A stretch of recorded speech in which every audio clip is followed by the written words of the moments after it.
Good afternoon. We're here in Seattle at the Seattle Antiquarian Book Fair. I'm Taylor Bowie. The date is Sunday, October 12th, 2008. And we are speaking with bookseller from Salt Lake City, Utah, Ken Sanders, whom I've known for quite a while. Ken, welcome to this little project for the ABAA History Archives. So just to start with, tell us a little about your background, your family, where you were born and raised, where you went to school, things like that.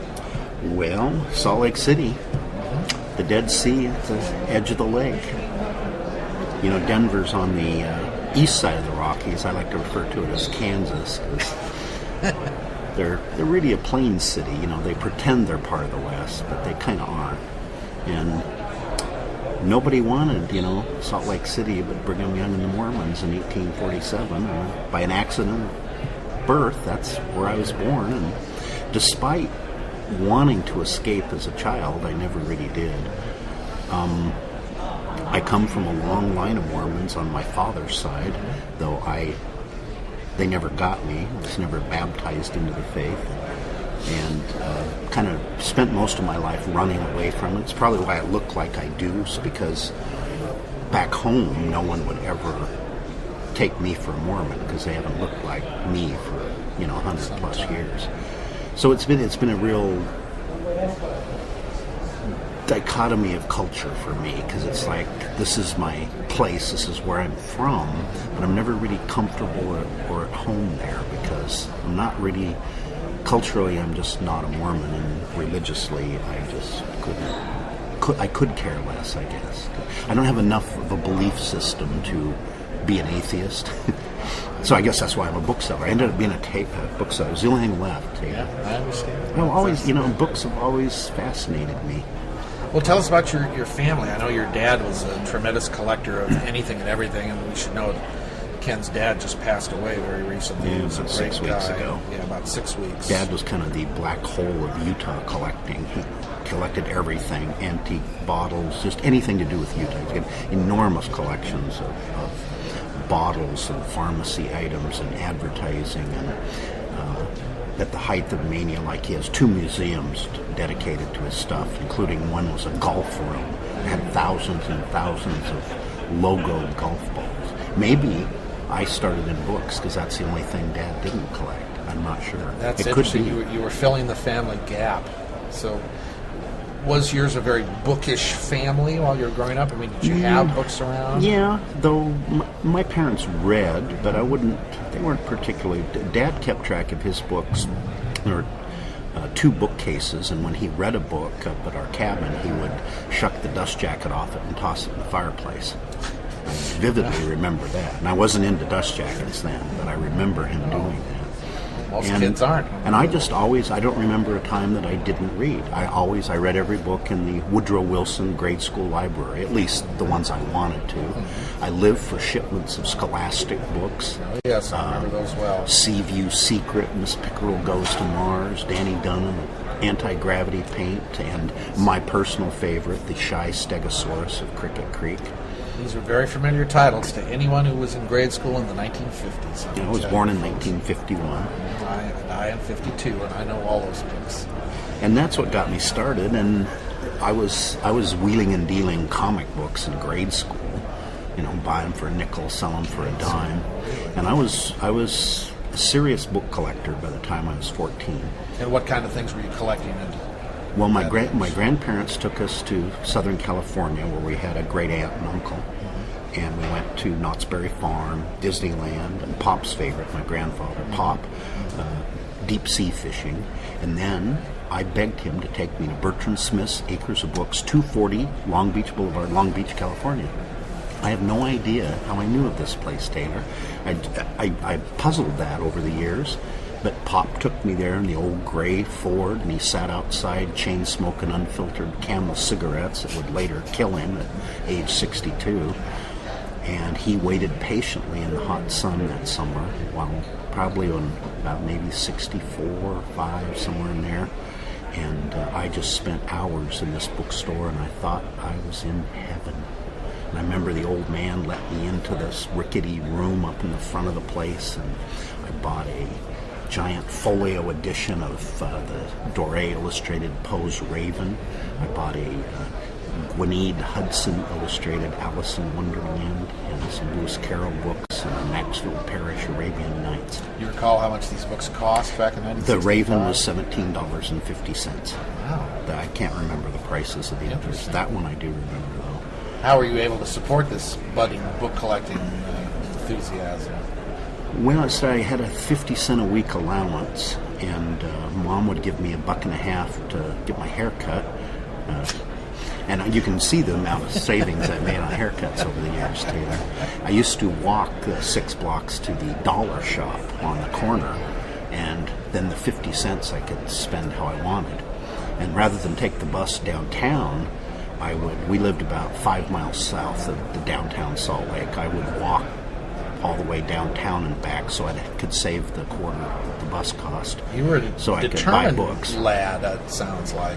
I was by high school. I was running a mail order business. I called it the Dream Garden, which is the name of my publishing business. Right. So you still incorporate that name in part. I did. I incorporated it in 1980, but I was using it in the 1960s. I actually stole it from a title of an obscure Maxfield Parrish painting. I bought my first Maxfield Parrish from Serendipity Antiques in the corner of 2nd South and West Temple. And it was full of gypsy juke joints and transient hotels and assay offices, old geologist place, and junk stores. I got them. I beat them down from $15 to $10 for a Daybreak in an old 3-dimensional frame. But I still have that. That's one of the. I don't have a lot of artifacts from those days because I've had so many poverty periods between then and now that the book collections mostly got sold. But somehow I hung on to that one. We were only the temporary caretaker of all this stuff anyway, so that's all right. So you're in high school and you already have a little mail order business? Yeah, I was selling underground comic books. Oh, yes. And I'd run ads that said, you must be 18 or over to order these comics. And how old were you? 16, 17. That's interesting. I was selling them. I wasn't buying them. No, that's good for you. That's good. And I was so sophisticated with the typesetting and that sort of thing. I'd never heard of that world. So I'd go to like the Photo Blue shop and buy pages full of rub-off lettering and sit there and hour after hour rub the letters off to make my ads because I didn't know how else to do it. And they're horrible. Oh man, my life as a graphic designer didn't exist because they would run downhill and they'd be crooked and they'd have black fingerprints all over them. I was the world's worst. Any of these designer. great ads survive to this day? I used to advertise in Rocket's Blast Comic Collector and a Edgar Rice Burroughs fanzine called Herbdom that was published for So we many, could many find years. some of those and see. Oh, and to tell a story on a colleague, I just found for some reason I was looking through an old monster magazine called Castle of Frankenstein, and I found a letter from one fairly new Bud Plant member, or ABA member, Bud Plant, who I helped sponsor into the ABA a couple of years ago, and he has a letter published in Castle of Frankenstein number 12. He would have been a young fellow at the time, I imagine. He was he said, well, I'm not really into horror movies, but they'd just done like a issue on Star Trek, and he wanted to encourage him to do more science fiction. Did you go to college after high school? No, I graduated from Granite High School in the spring of 1970, and burned my draft card and my Social Security card and my high school diploma. I hated school. School was like a prison to me. The only two things I knew in the summer of 1970 was I'm not going to Vietnam, and why, after getting out of 3 years of prison, would I voluntarily sign up to go to 4 more years of prison? I still think I'm right about one of the two items, but probably I was wrong about the education. So what did you do? That summer, I worked in Hollywood at the Collector's Bookshop for Malcolm Willits and Leonard Brown, I think were their names. And Heritage was on that street then. On This is the old Hollywood Boulevard. Cherokee Bookshop. Gene Blum. I worked there for the summer, and talk about culture shock from a teenage kid from Salt Lake City. Did you have encounters with these other booksellers in the neighborhood, like Gene Blum and I was the buying Weinstein brothers? I was buying illustrated books from them. I was heavily into collecting, vellum Rackhams and Dulacs and Poganies and all that. I remember The deluxe and signed editions yeah, of these. Bud Plant. I found this collection in Los Gatos, and I don't remember Bud would remember the bookseller's name. He had them in a garage, and we went there, and it was just agonizing for me because I didn't have any money, and I somehow managed to put $1,500 together and buy like about 8 or 9 of them, and I had to leave. Like that's why I brought Bud and a couple of others in on it because I couldn't handle it. I bought it East of the Sun, West of the Moon by Kai Nielsen. Signed limited. Yeah, the Signed Limited, Rackhams and Rubaiyat, Nick Dulac, and the Bells, all of those. All the good ones. But they went during the poverty periods. But you were accumulating these books for your own collection while you were Yes. working for the Collector's Bookshop. And then I really couldn't culturally. I was really out of place down there, and that fall I came home. Didn't hang around the Sunset Strip or anything? Oh, that was just too weird. I'd 11 o'clock on Friday and Saturday nights. I'd get off at work and go shopping at Ralph's and walking up and down Sunset and Hollywood Boulevards was Too much. That blew my mind. Wow. I remember being in a shop once there on Sunset. It was called Crystal White, and everything in the store was either see-through or white.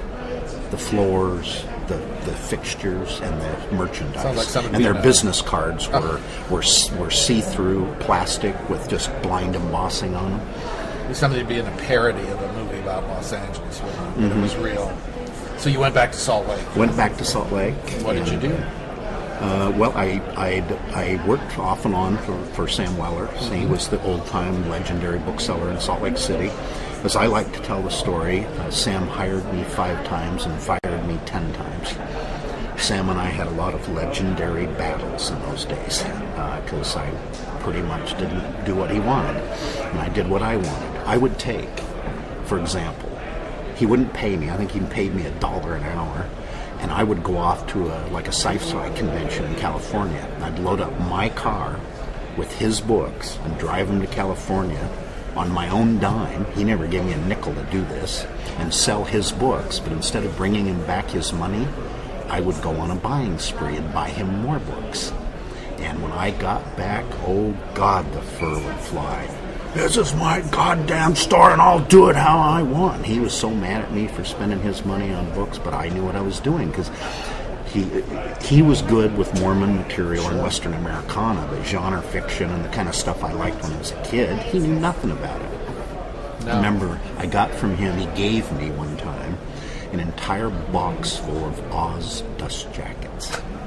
Hundreds and hundreds of them, Taylor. For all 40 books.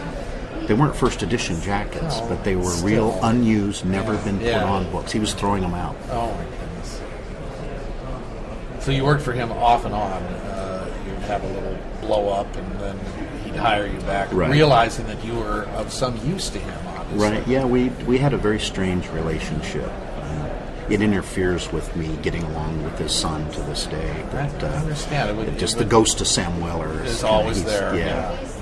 And could also be a very gracious man. Oh, he could, yes. Too. But he had a real mean, petty streak and cheap streak. I mean, he lost so many customers. He would take books out of a customer's hand and erase the price and double it and hand it in front of them.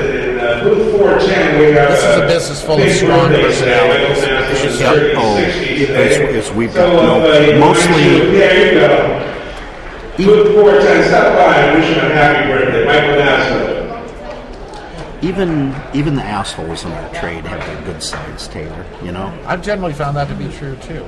I agree with you. And we're all the word eccentric in the antiquarian book trade is nothing. And talking about some of these larger issues, the demise of the book, or the printed word, the Kindle debate, all this, the new technologies, the internet, the dread internet. Well, it's a new paradigm. pretend to understand it, comprehend it. I'm a Luddite in cyberspace, you know. But I think what people lose sight of is ever since Gutenberg, knowledge, books, words, has always been a tiny little corner of the universe. 500 years ago it was, and it is now. It's today. That's never going to change. A tiny fraction of people read anything meaningful.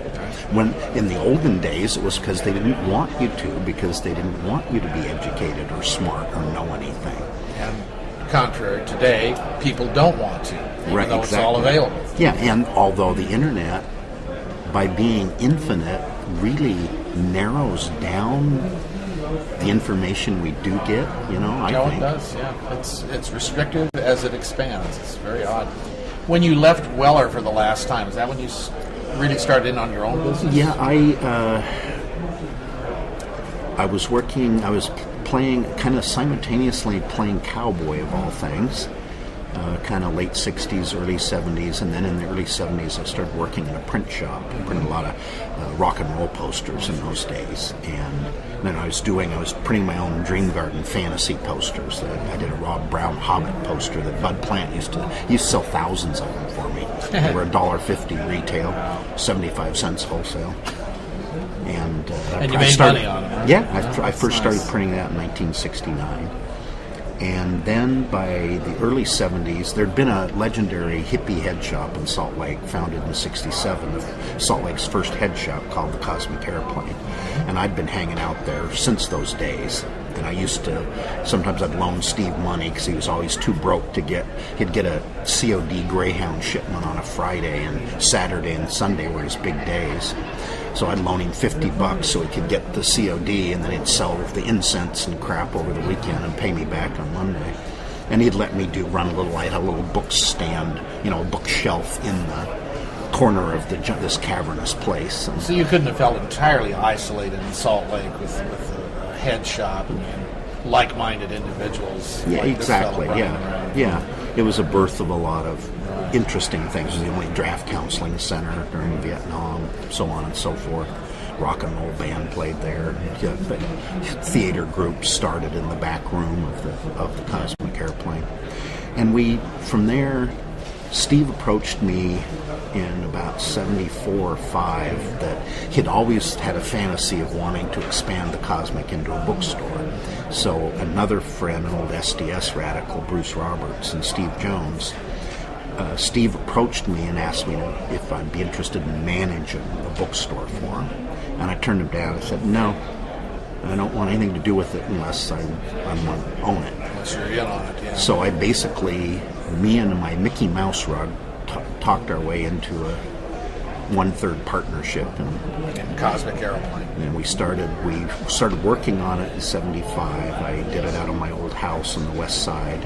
And then we opened the doors. We found a place and leased it and fixed it up. We ripped up an old gymnasium floor from the Provo Insane Hospital and put the hardwood floors down. These boards could talk. And especially after the Cosmic Airplane years. And we created this bookstore in Salt Lake City. It's still legendary, even though it's been gone for 15, 20 years. It is famous even yet. And it was a wild, wild ride. We had no idea what we were doing. I created the bookstore part. And it was amazing. How long people did came from states, several states away to buy stuff there. And by increasingly, I came to the realization, because I was flying to San Francisco, buying collections, doing all this stuff, and it was pissing my partners off. And the final straw for me was I had traded some esoteric French Mormon pamphlet through actually a colleague of the notorious bomber forger Mark Hoffman. I traded a French imprint to the church for a first edition Book of Mormon, which I then turned around and sold for the then unheard price of $5,000 at a time when Weller's was only getting $3,000 for them. And I turned around and had a custom bookcase made to hold my rare books. It cost about $1,000, and my partners went ballistic. I had total investment in the Book of Mormon was $370. And they said, you can't do this. You have to run that stuff by us. I said, no, I don't. Fuck you. But what I didn't realize in my youth was that when you own 1/3 of a private corporation and the other two partners don't like what you're doing, you in essence own 1/3 of nothing because they can control you. They can do anything they want legally. 1/3 and 1/3 is 2/3 against your 1/3. I've always been bad at math, Taylor. Yeah, I hear you. So I would never have a partnership ever again in my life. I did that with Dream Garden too, and that got me into huge financial. So messes you and essentially troubles. walked from Cosmic Aeroplane, is that right? Yeah, I ended up getting, I believe, about $75,000 over 5 years. Well, it's better than nothing. When I sold out, the store was grossing $1.5 million a year in the 1981. What did you do then?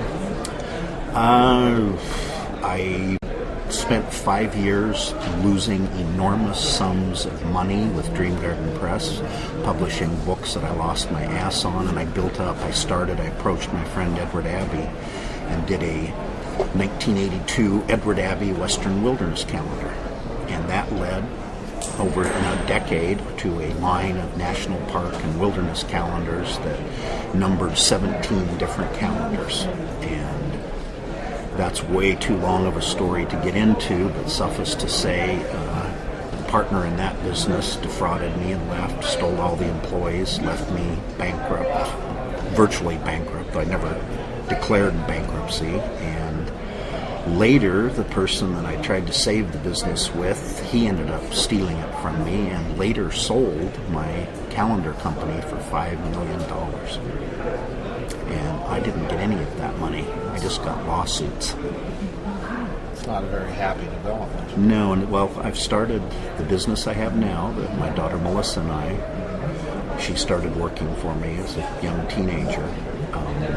I started this bookstore 11 years ago, and I was destitute, and I had nothing. I had from all the Dream Garden publishing days and all the financial nightmares, on top of which I also got defrauded in a house I bought and lost $250,000 on that, and I lost $750,000 with the publishing company.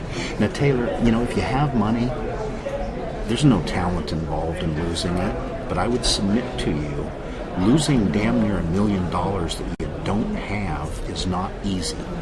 There's some kind of weird backwards talent involved in doing that. And I wouldn't ever declare bankruptcy. I rode it down. I rode the abyss all the way down to the bottom and clawed my way back. When we opened those doors 11 years ago, and the first day, lots of people came in, and absolutely nobody spent any money. And I've had some lean days in the ensuing 11 years, but never, ever have we had a 0 day again. And now, last year we grossed damn near $2 million. I've been in your shop. Was it in the same location Yeah. when you opened Yep. 11 years ago? Yep. It's a very inviting place with a lot of interesting things in it, I've got to say. What for you is, you've described yourself as a Luddite in some ways. Was the computer a threat or an opportunity for you when you first encountered it? Well,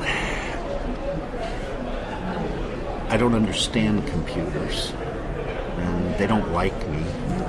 And it's kind of, the opening scene of Kubrick's 2001 with the apes and the bones and the grunting around the black monolith. That's kind of me and my computer every morning. And I can see the potential there, despite my lack of intelligence about them. Well, here it is, 2008. Is it an important part of your business now? Yeah, there's no way any of us are going to survive without it anymore. Because we sell esoteric books that nobody's ever going to come in the store for. I don't need a computer to sell Mormon books. What percentage of your business these days is internet-related versus retail through the shop, traditionally? It's still pretty slow. I doubt 20% of our business is online. It's still relatively low, but it's got to be increasingly more and more, especially in these current unsettled times with the threat of President Palin out there. That's enough to scare all of us, I think. The rest of the world. Shaky, just the thought of it. Well, despite your background, your interest in comics and illustrated books, everything, these days you're most known as a specialist in Mormon material. Yeah, I do a lot of, kind of Western writers, Western Americana, Western travels and explorations, which includes, you really can't tell the story of the American West without the Mormons.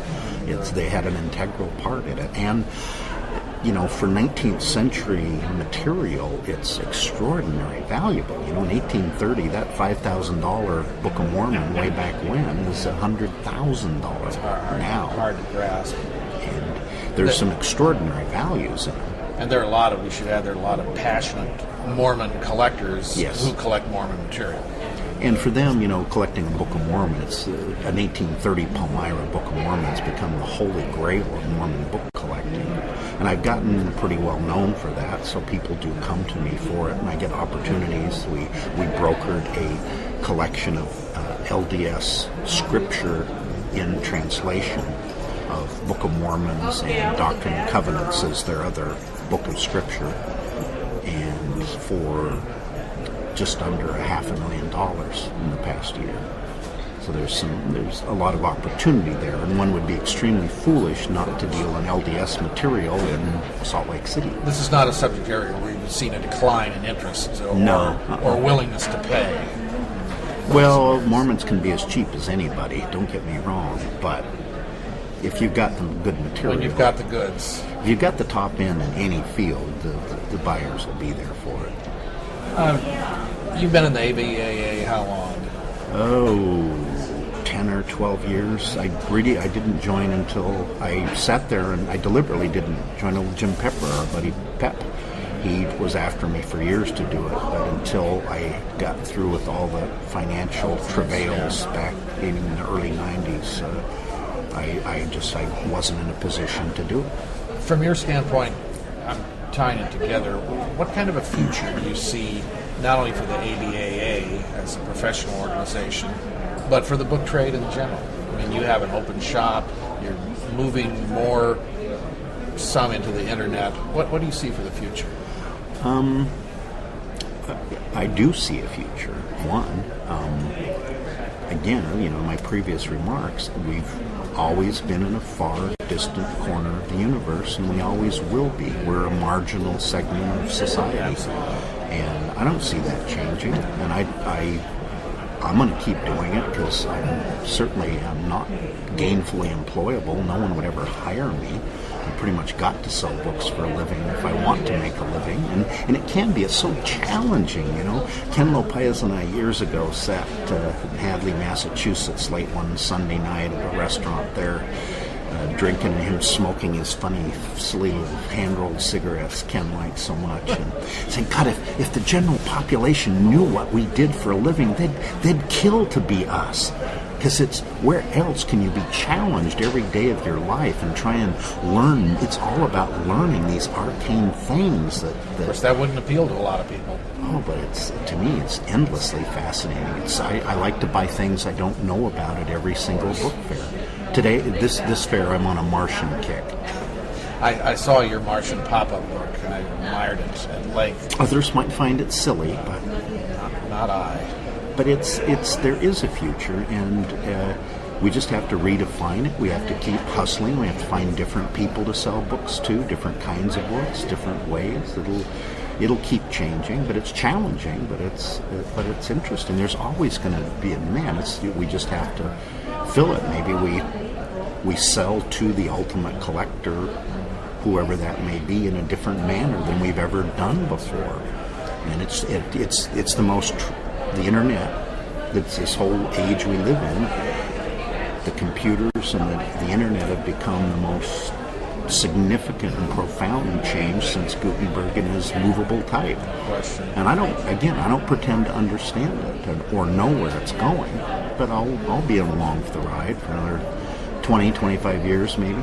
I don't know how my car works, but I know it gets me where I want to go. Well, exactly. Yeah. Well, you've already kind of answered the last question I was going to ask. Is do you see yourself retiring from the book trade? No, it's not possible. I don't have. I mean, all this, the stock market crash, all this silliness. It's like, hey, my retirement portfolio is worth as much as it was 6 months ago, or a day ago, a year ago. Zero. I've got all these books, and unfortunately, they don't burn very well. Sarah Palin to the contrary, Taylor. They really don't burn well. No, you're stuck with them. But we're, maybe they can keep us warm. But we can at least read them. Absolutely. There's always that. We can resort to reading them, opening books. the covers. That's right. So it's I'll sell books. Books and postcards. I have 25,000 different Utah postcards, Taylor, from that's the legacy of my father's collection. Well, I know he'd be proud of you. I know he was proud of you. Ken, thank you for sitting down with us. You bet, Taylor.